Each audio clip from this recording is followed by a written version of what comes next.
Hi everyone and welcome to Pitchfork Fiber Podcast. My name's Hunter. I will be your host today.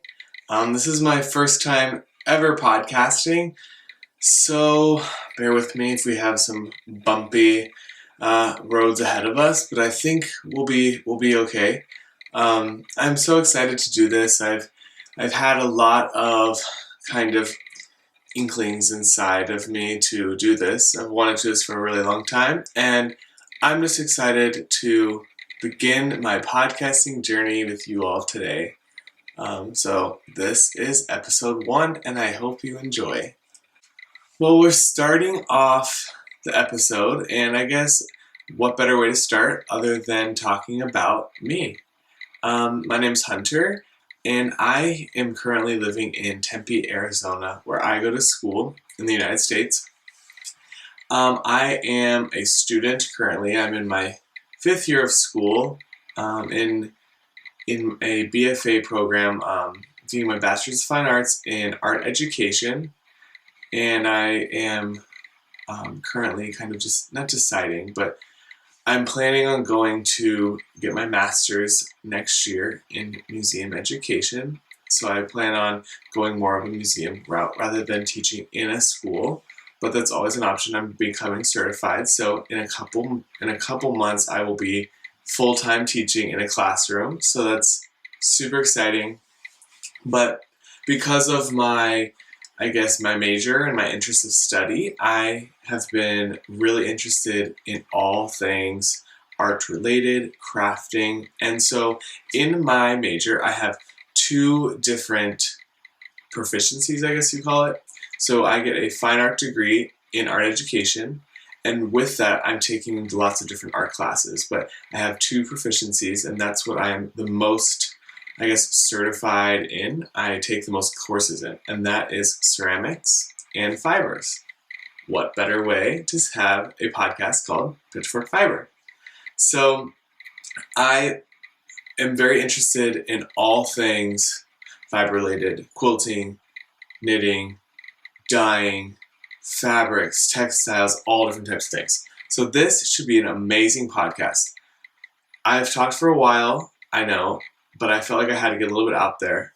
Every episode from now on out, I'll tell a little bit about myself so we all feel like we get to know me, but throughout, I want to get to stuff that I've been making, because when I watch podcasts, that's one of my favorite part of the podcast, is seeing what people are making. And so I do have a lot of things currently that I'm working on. Being in school, I have a lot of projects that I have to work on, and a lot of projects that I'm kind of processing through, whether it's the idea stage or kind of figuring out what materials I'm making, are going to be using and or making to do that, and then also the final kind of refinement stage. I'm trying to think what I started out. I actually don't have a lot of knitting. I'm only really knitting one project right now, and it's pretty close to being finished. But I'll let you show that. And then I have a lot of fiber-related things. I'm taking 2 courses right now at school in a fiber-related field. One of those is surface design, where we work on the application of onto the surface of the fabric, whether that's dyeing, embroidering, printing, different treatments of that sorts. And I'm also taking a weaving course, which is where we are doing the process of creating the textile, so weaving and knitting and those types of things, but focusing mostly on woven structures. And I'm using a huge 10 harness or 12 harness floor loom that's ginormous. And that's my loom I've been given for the semester. It's so cool. I'll try to bring a picture, put it in here maybe, or maybe I'll show you next week. But I am really excited. I'm thinking out some processes for my next project, so we'll talk about that too. I'm currently in my bedroom right now. This is kind of a little corner of my room, so hopefully this kind of works for my podcasting area. If you see behind me, these things right here are all different types of cards that I've been given throughout the years that I thought I could just clothespin them to a string that I put on the wall, and they just are kind of showcasing some cool cards that I've been given. But but that might stay, I don't know. Anyways, let's get started. Firstly, I have been working on a project for myself for a few months now. Started it in May. It's a sweater for myself, and this is my 4th sweater, I think, that I've ever made. And I knew that I didn't want to do a cardigan because every time I've knit a sweater, it's been actually a cardigan. And so I have to knit and purl back. So I was like, okay, I want to make a pullover for myself. And funny, because I live in Arizona, but those are things that I want to make, so I'm still going to make them. And I decided I found this pattern, I'll show you. But first, this is a project bag that I made. I see all these lovely project bags on podcasts, and it inspires me. However, I am a college student. I don't have tons of money, so what better way than make it myself? I do know how to sew, so why not? And it's beer bottles, which is pretty cool, with a yellow zipper, which matches. And it's perfect. I have so much stuff in here, like you can see. It's ginormous. And right inside here, I am working on the Good Old Friend pullover pattern by Vera Valimaki. I'm guessing it's Finnish. And I have a Finnish friend, so he might be upset that I pronounced that wrong if I did, but let's say, hopefully I didn't. I'll insert a picture of it right here. But it's a beautiful pattern. It comes in multiple sizes, but it's you work it from the top down. You work kind of the shoulder areas, and then you start working in the round, and it's all stockinette everywhere except the front panel is reverse stockinette. So it's funny that I didn't want to do knit and purls, but I ended up doing knit and purls in the pullover. But that's okay, it's really cool.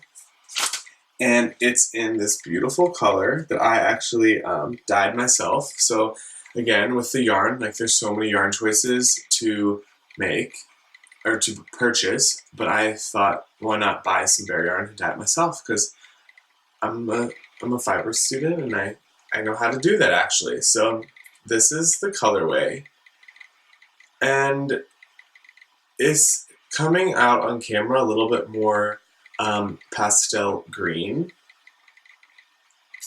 but this color, it's a little bit more yellow, but it's pretty close to this. It's very vibrant. When I made it, I thought it'd be a little bit more mustard, which was what I was going for. But you know what? It's cool. I went with it. It's a little bit more woolly, I guess. It's not 100%. It's 80%. Superwash merino, 20% nylon. I wanted that nylon in there just because if I wear it or the sleeve, I roll up the sleeves or push them up, I don't want things to kind of like misshapen. So I did that. But it's still very soft after you wash it. These were dyed and then I washed them again, so they softened up tremendously. So I'm thinking when I block it, it will even soften more. But here is the sweater, the Good Old Friend sweater. And I'm working right now on the second sleeve. I have one sleeve down, finished the entire body, and then tons of ends to weave in because I've had to use quite a few skeins of this really cool colorway. But here is my sweater. So this is the front. You can see this panel right here is reverse stockinette, and then the back is stockinette along with the sleeves. And what I really like about this pattern is it's extremely easy. It's not hard to follow. Basically, if you follow step by step, you can't really go wrong. It's created by working the back more so that the neck doesn't ride way up. So it's a little bit more natural, I guess I'd say.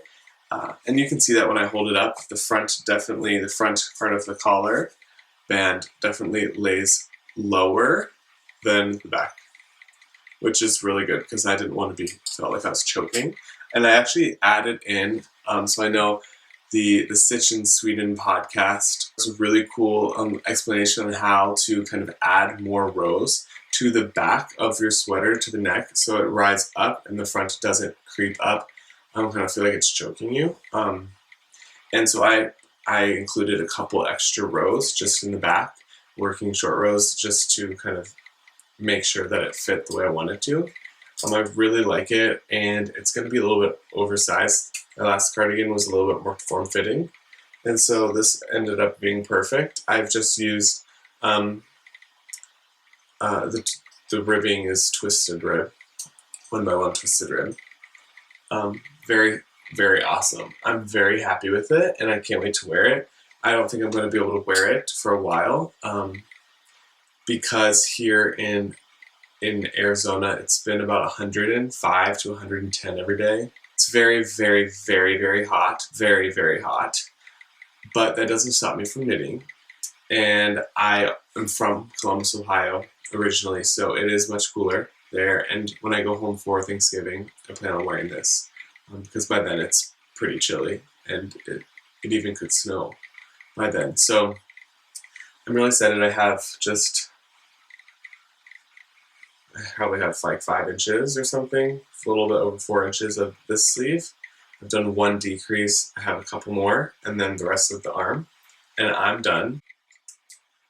What I like about it also is that it's in a sport weight yarn. This is definitely a little bit lighter because of the sport, and it gives it a little bit more of a finer gauge so that I can, and a little bit nicer drape, so it's not going to be it's going to be warm. But if I do want to wear it maybe in the winter here in Arizona, it can get pretty chilly and cold. So I think it will work out perfectly fine in those winter times.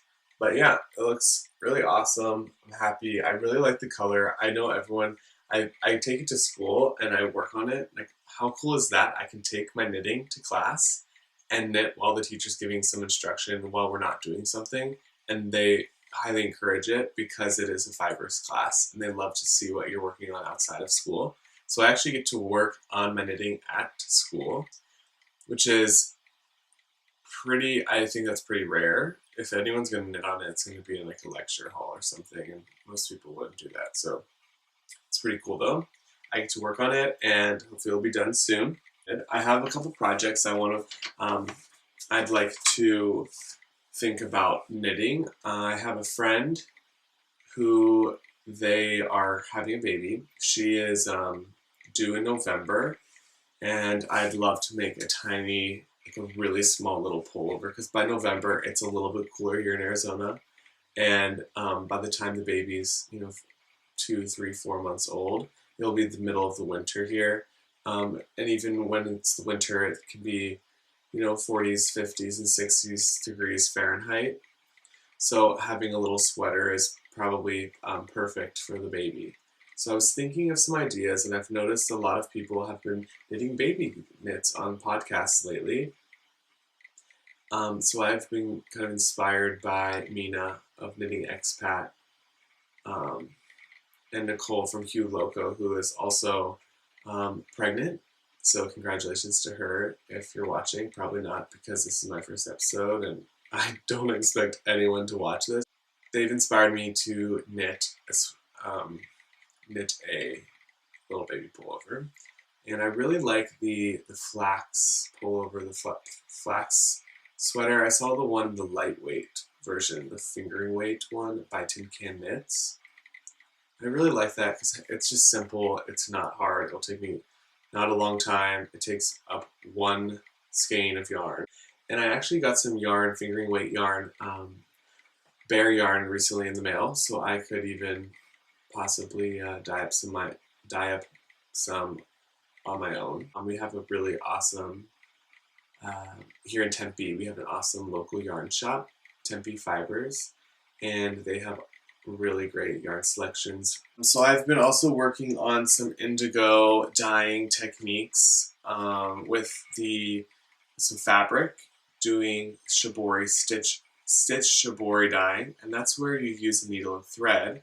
You stitch through the fabric, and then once you have your desired shape or design, you yank the thread really tight and it scrunches up the fabric. It creates a resist in the fabric, and it's very similar to tie-dyeing, except with tie-dyeing, instead of wrapping, you're actually scrunching by sewing.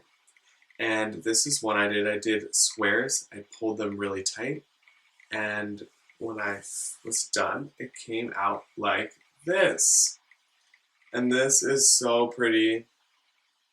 I love how the squares, um, how they really came out as squares for the most part. They really kept their shape, and then I did just some running stitches along the sides, pulled those tight to give it just a little bit more interest. And this is just something we're doing in class as more of a technical process. We're learning how it works.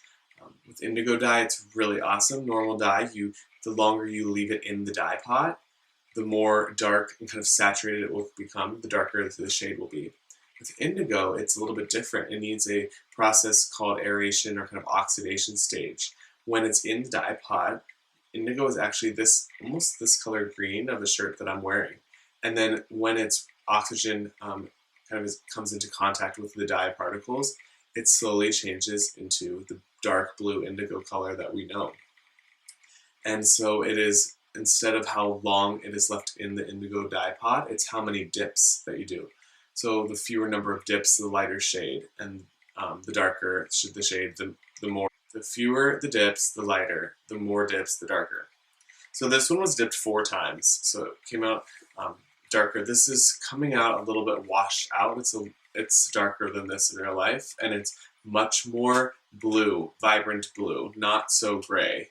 The only thing that stitch shibori kind of is a pain is because you spend hours stitching, and then you dye it, and then you take all the stitching out. You rip all of it out. And that is kind of hard to spend so much time doing something and then just ruining it, but you get an awesome result.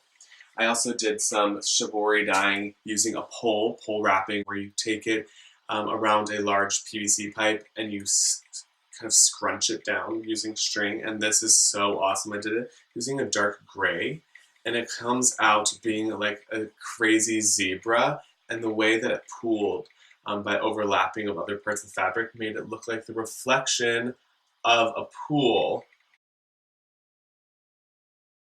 That's a gray color. And then I did one more in this really pretty mauve purple, dark purple. I mixed 3 colors, like a camel color, a scarlet, and a black together to create this. And this is my first actually stitched shibori I did, and I created by double folding and stitching little petals to create this really pretty design. Came out so awesome. I actually think I might have yelled when I took out the stitches, because I saw how well it resisted. I mean, just looking at, it really resisted. I pulled really tight, but I think it took me like 7 or 8 hours to stitch this all. It's a yard of fabric, just probably the normal like 44. This is just normal muslin. So I have those pieces of fabric. I have the indigo sample, the indigo stitch shibori, the stitch shibori in the mauve color, and then the pole wrapping shibori in the gray, which are all awesome. And then I have the blue skein of 80/20 superwash wool nylon and sport weight. And then the last thing is, in my woven structures class, weaving class, we had to make a 2-yard sample just using different very simple stitch patterns. So plain weave being over, under, over, under, over, under. And then we did a 3-1, a 2-2, and a 1-3 twill. And twills are when it's not just a plain weave, when it's like over 1, under 3, over 1, under 3, blah, blah, blah.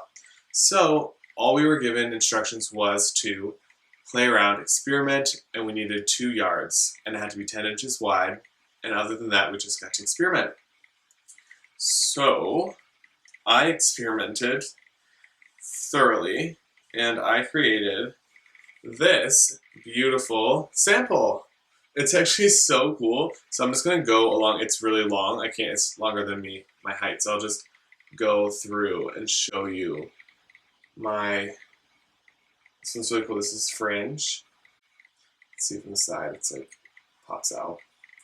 It's like a looping, and then I did some really cool stranded tapestry weave, and then this is tapestry weave in just a normal 2-2, and then this tapestry in a 1-3, and then keep going down, just always changing colors, playing with material. Here is a cutout. You can see like it's just the warp threads right here, and I did a little square cutout. I was experimenting with using the different twills to create ombre kind of effects. And just, keep going all the way down here. And so it's super duper duper long.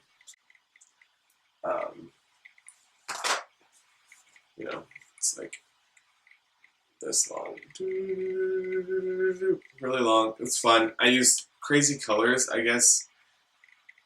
I don't think I naturally would. I like crazy colors, but I like them in contained environments. I don't know if that makes sense, but I'm not a huge like crazy, looks like it's just like throwing up color onto something. But it's a sampler, it's not something I'm going to be presenting as a final project or something, so I decided to go crazy with it and just try all these different colors. It's being very washed out in this picture, but it's really vibrant, very, very vibrant. That was fun. I mean, this took a long time. I was doing 14 inch sprints, so that means 14 strands of string make up 1 inch of fabric, and it had to be 10 inches long. So I had to do 140 strands, and I had to thread it through the beater bar and then all the heddles, and that just takes a really long time just to set up your loom, let alone weave your fabric. And then I use different varying thicknesses for the weft threads, so warp threads going straight up and down that are stationary to the pole of the loom, and then your weft is what you're weaving in and out. And so it took a really long time. My next project I'm working on is going to be much larger. It's going to be about 30 inches wide, and I'm winding on 4 yards of fabric. So it's going to be quite a bit and it's all hand-dyed string for the warp and the weft thread. So it's going to be a very laborious process, but it's going to turn out really cool. It's going to be a 3-part series of a wall hanging. So that's going to be cool. I'll keep you updated on that. It will be at my studio at the school, so I won't be able to show you kind of what I'm doing, I don't think, along the process, but you'll definitely see the final result. That's pretty much it for things that I've made. I have a little section, and this is like super out of order. I'm still working on what I'm going to do with my order, but I have a couple ideas of what I want to create. I lived in Chicago, quick side note / tangent. I lived in Chicago this summer for about 9 weeks. I was living and working in Chicago, Illinois, and I was working in in museum education at the Art Institute of Chicago. And if you know what that is, it's a really large art museum and institute that is one of the largest actually in the world. And it houses over 300,000 pieces of artwork, ranging in all sorts of time periods. It's an encyclopedic museum, so it represents many different time periods, many different cultures in their collections. So it was so fascinating and a wonderful place to work. I'm sure I'll talk about it more in the future, but I was working there, and so when I lived there, I wanted to make something because there's so many cool yarn shops. It's much colder in the winter, so there's a lot of cool places that sell yarn, and I wanted to go around and kind of buy one skein from each. Well, not one from each, but if I felt like I wanted to buy one, I would buy it and I would incorporate them all into one project. And it would be like my Chicago kind of summer project, but I didn't start it because I was still looking for yarn. So it's going to be just something that I remember my experiences in Chicago with. And I really wanted to make these shock waves. It's like a slanket, a scarf blanket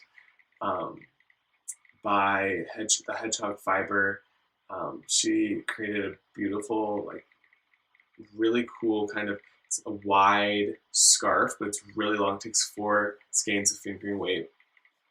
It's striped in these kind of, in this pattern. I'll put a picture here. And I really want to make that because it uses so many different kinds of, you need 4 colorways. And I thought, what a better thing, a project to incorporate my yarn. So I'll show you some of my yarn I bought over the summer. I only bought 2 skeins. I bought 3 skeins, so I need 1 more. And I was kind of waiting out because I found that I was really, all I did was buy skeins of fingering weight yarn that I was attached to, like I liked. I didn't think about them coming together to create something. So now I need 1 more, and I want it to really pull it together.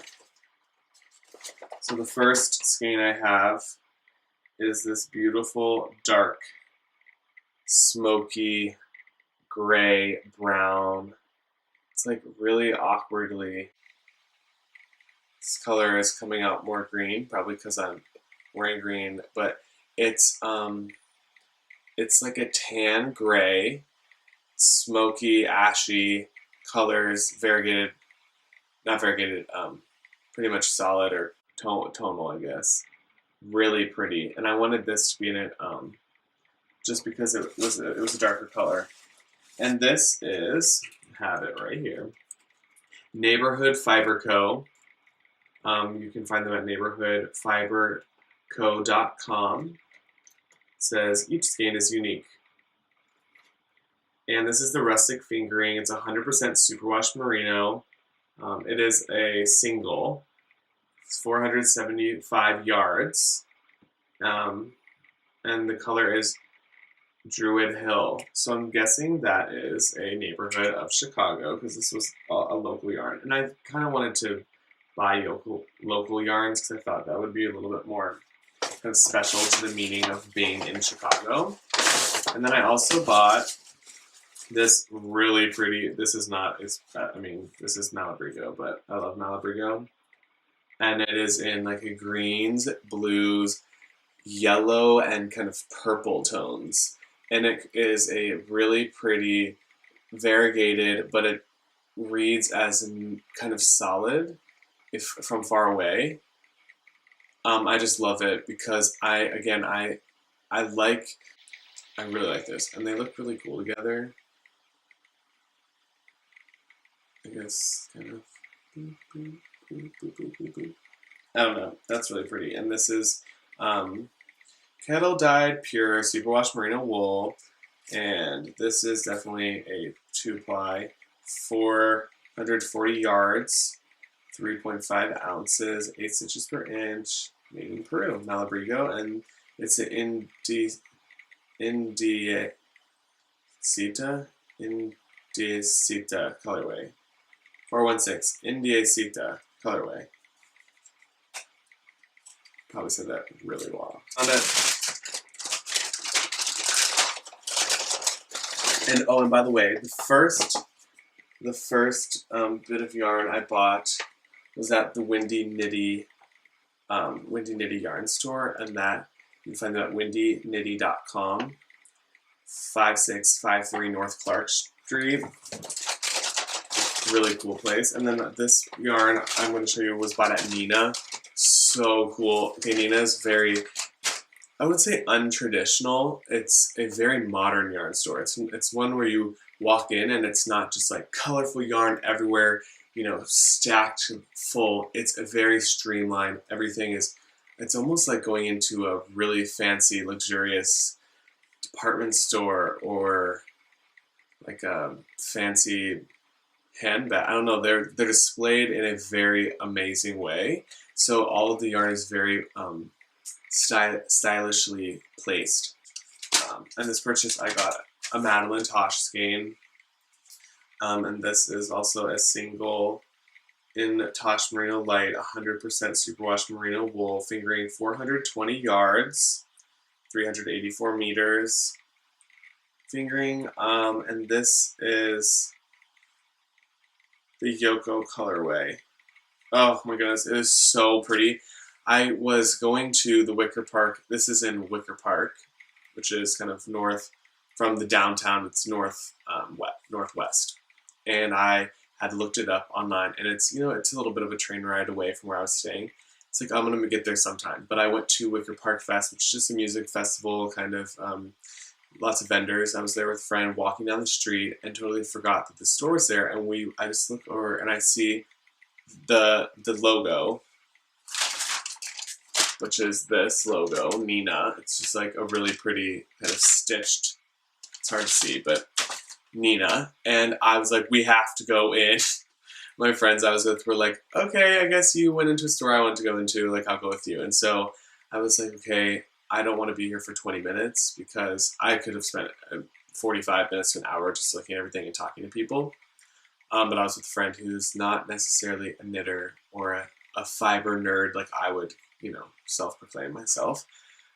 But I was walking through and I saw this. I was like, okay, I mean, I have to buy it. I don't know how it's going to go with other colors. Like, it's kind of a different one. Again, it's speckled. It's really hard to see. I wonder if I can, like, change, you know. Is that better? Kind of. There you go.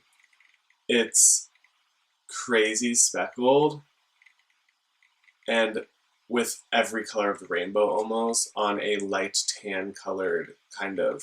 Oh, it's, again, I'm getting used to working with this. I'm on my computer, but this is how they're kind of working out together. I think it's going to be really pretty. But I need another color in there that's bright. I'm thinking like a bright yellow or a bright orange or something to add, because right now it's all very the same tone. Like, this is light, this is medium, this is dark, but they're all kind of neutral in their own way. And I need something, a punch of color to just, so I'm either thinking like a mustard, because I love mustard, or because there's definitely lots of colors I can pull out of here, like a redwood. I don't think I want a red, because there's yellows in here and there's yellows in here. So I'm thinking a yellow will pull out of both of these and then have the really pretty grayish color. The ash be another good neutral kind of base. We'll see. If you have suggestions, put them down below. I'd love to hear if you have yarns. It doesn't have to be Chicago. If it is from Chicago or from like Illinois or someplace around there, like, even better if it's one of those yarns, because then it will complete the quadruplet. I couldn't say trio. I was going to say trio, but that's only 3. But it would complete the circle of 4 yarns. We'll see how that comes together. But other than that, I'm so happy that you all have come and shared some time with me, and I'd love for you to come back. So if you wouldn't mind subscribing, that would be so.